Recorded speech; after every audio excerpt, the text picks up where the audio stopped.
Hey everyone, welcome back to the channel. In today's video, I'm going to show you how to integrate Trello with HubSpot so you can automate tasks and manage your workflow more efficiently. First, log in to your HubSpot account. Once you're on the dashboard, go to the App Marketplace. In the search bar, type Trello and select the Trello integration from the results.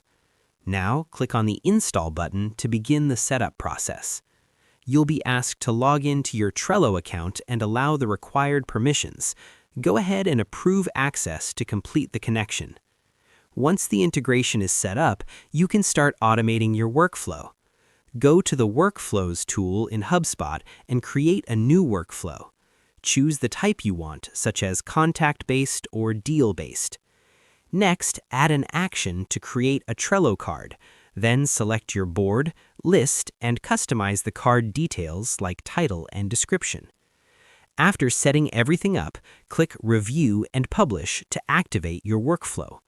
Now, whenever your trigger conditions are met, a Trello card will be automatically created with your selected information.